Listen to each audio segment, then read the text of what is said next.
तस्मै श्रीगुरुमूर्तये नमः इदं श्रीदक्षिणामूर्तये तस्मै श्रीगुरुमूर्तये नमः इदं श्रीदक्षिणामूर्तये बीजस्यान्तरिवाङ्कुरो जगदिदं प्राङ्निर्विकल्पं पुनः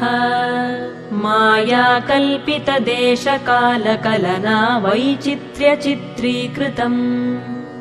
मायावीव विजृम्भयत्यपि महायोगी वयस्वेच्छया तस्मै श्रीगुरुमूर्तये नमः इदं श्रीदक्षिणामूर्तये तस्मै श्रीगुरुमूर्तये नमः इदं श्रीदक्षिणामूर्तये यस्यैव स्फुरणं सदात्मकमसत्कल्पार्थकं भासते साक्षात् तत्त्वमसीति वेदवचसा यो बोधयत्याश्रितान् यत् साक्षात्करणाद् भवेन्न पुनरावृत्तिर्भवाम्भोनिधौ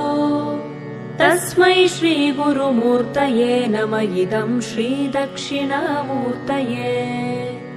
तस्मै श्रीगुरुमूर्तये नमः इदं श्रीदक्षिणामूर्तये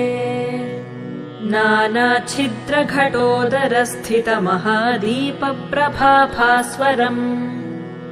ज्ञानं यस्य तु चक्षुरादिकरणद्वारा बहिःस्पन्दते जानामीति तमेव भान्तमनुभात्येतत् समस्तं जगत् तस्मै श्रीगुरुमूर्तये नमः इदं श्रीदक्षिणामूर्तये तस्मै श्रीगुरुमूर्तये नमः इदं श्रीदक्षिणामूर्तये देहं प्राणमपीन्द्रियाण्यपि चलां बुद्धिं च शून्यं विदुः स्त्रीबालान्धजडोपमास्त्वहमिति भ्रान्ता भृशं वादिनः मायाशक्तिविलासकल्पितमहाव्यामोहसंहारिणे तस्मै श्रीगुरुमूर्तये नमः इदं श्रीदक्षिणामूर्तये तस्मै श्रीगुरुमूर्तये नमः इदं श्रीदक्षिणामूर्तये राहुग्रस्तदिवाकरेन्दुसदृशो मायासमाच्छादनात् सन्मात्रः करणोपसंहरणतो यो भूत्सुषुप्तः पुमान् प्रागस्वाप्समिति प्रबोधसमये यः प्रत्यभिज्ञायते तस्मै श्रीगुरुमूर्तये नमः इदं श्रीदक्षिणामूर्तये तस्मै श्रीगुरुमूर्तये नमः इदं श्रीदक्षिणामूर्तये बाल्यादिष्वपि जाग्रदादिषु तथा सर्वास्वस्थास्वपि व्यावृत्तास्वनुवर्तमानमहमित्यन्तः स्फुरन्तं सदा स्वात्मानं प्रकटीकरोति भजतां यो मुद्रया भद्रया तस्मै श्रीगुरुमूर्तये नमः इदं श्रीदक्षिणामूर्तये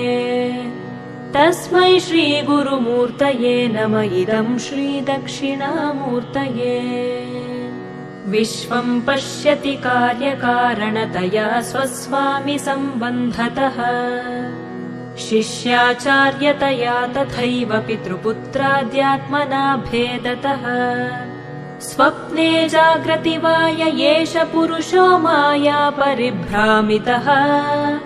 तस्मै श्रीगुरुमूर्तये नमः इदं श्रीदक्षिणामूर्तये तस्मै श्रीगुरुमूर्तये नमः इदं श्रीदक्षिणामूर्तये भूरम्भांस्यनलो निलोम्बरमहर्नाथो हिमांशुः पुमान् इत्याभाति चराचरात्मकमिदं यस्यैव मूर्त्यष्टकम् नान्यत्किञ्चन विद्यते विमृशतां यस्मात् परस्माद्विभोः तस्मै श्रीगुरुमूर्तये नमः इदं श्रीदक्षिणामूर्तये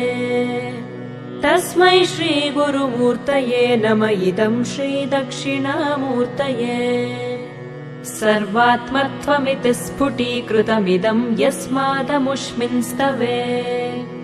तेनास्य श्रवणात्तदर्थमननात् ध्यानाच्च सङ्कीर्तनात् सर्वात्मत्वमहाविभूतिसहितम् स्यादीश्वरत्वम् स्वतः सिद्ध्येतत् पुनरष्टधा परिणतम् चैश्वर्यमव्याहतम्।